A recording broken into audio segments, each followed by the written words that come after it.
Hello children, now we are going to see for class 9 English Unit 4 Poem Part The Spider and the Fly Book Back Notes. Roman letter E. Read the following lines from the poem and answer the questions in a sentence or two. The first one, the way into my parlor is up a winding stair, and I have many curious things to show when you are there. So the poem lines are given. The first question, how to reach the spider's parlor? The answer is the spider's parlor can be reached through a winding stairs. A second one, B, what will the fly get to see in the parlor? Answer, the fly will get to see many curious things in the parlor. Second one, oh, no, no, said the little fly. Kind sir, that cannot be. I have heard what's in your pantry, and I do not wish to see. These are the poem lines. Our first question is the fly willing to enter the spider's pantry? Answer, no, the fly is not willing to enter the spider's pantry. And B, can you guesses what was in the pantry? Answer, only remains of dead flies may be found in the pantry. Third one, a sweet creature, said the spider, you are witty and you are wise. How handsome are your gazy wings, how brilliant are your eyes. These are the poem lines. Question number A. List the words used by the spider to describe the fly. Answer, sweet, witty, wise, handsome, gazy, and brilliant. Question B is, why does the spider say that the fly is witty? Answer, the spider calls the fly witty because the fly is clever to avoid entering the web. Question number 4. The spider turned him around about and went into his den, for well he knew the silly fly would soon come back again. Question A. Why is the poet using the word den to describe the words web? Answer is, the spider is like a lion in its web, so the poet uses the word. Question B. Why was the spider sure that the fly would come back again? Answer, the spider has flattered the fly of its beauty, so he was sure it would come back again. Fifth one, with the busy wings she hung aloft. Then nearer drew, thinking only of her brilliant eyes and green purple hue. So the first question is, what does she refers to? Answer, she refers to the fly. Question B. What was she thinking of?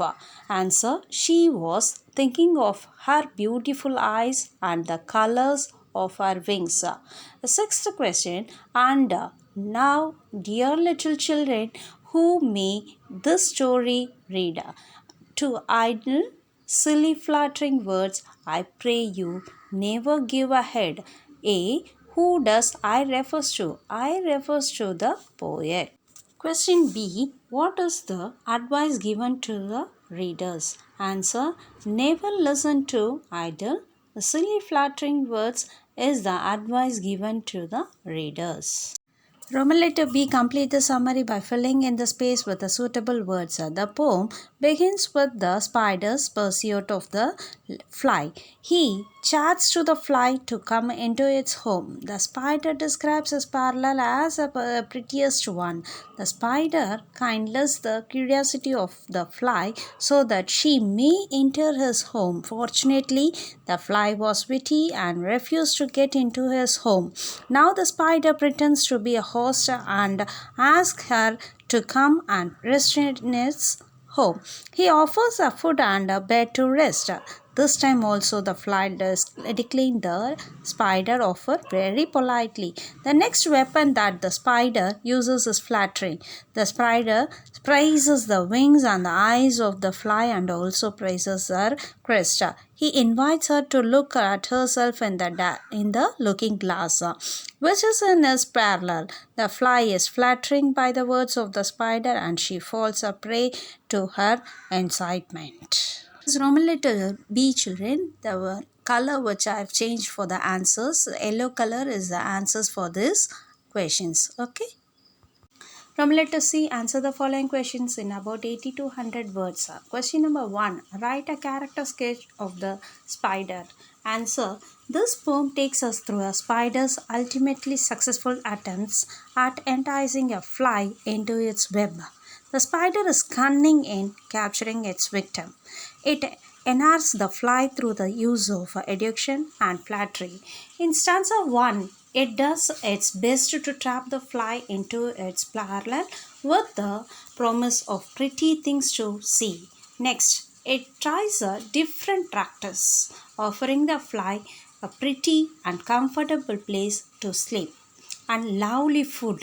Finally, it tries to flatter the fly by praising its beauty and traps the fly in its den. Question number 2. What happens if we fall prey to flattery?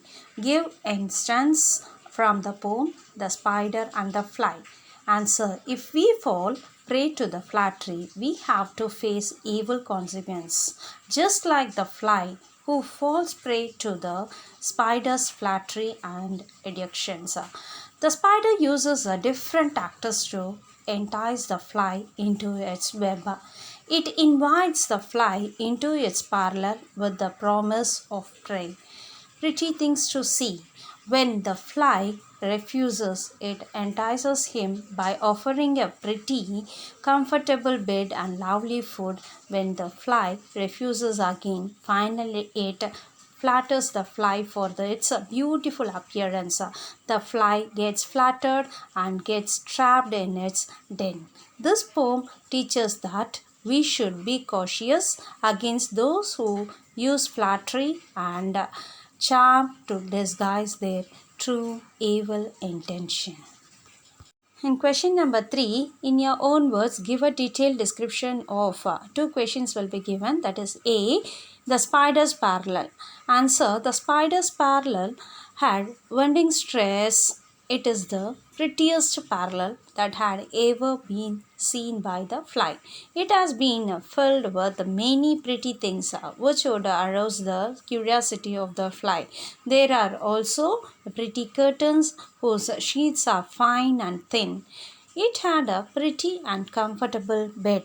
In question number 3, B, the fly's appearance. Answer, the fly had gauzy wings and brilliant eyes, but the spider flattered it, saying that it had a pearl and silver wings, green and purple body, and its antenna is like a crown on him. So these are the words was used by the spider to flatter the fly.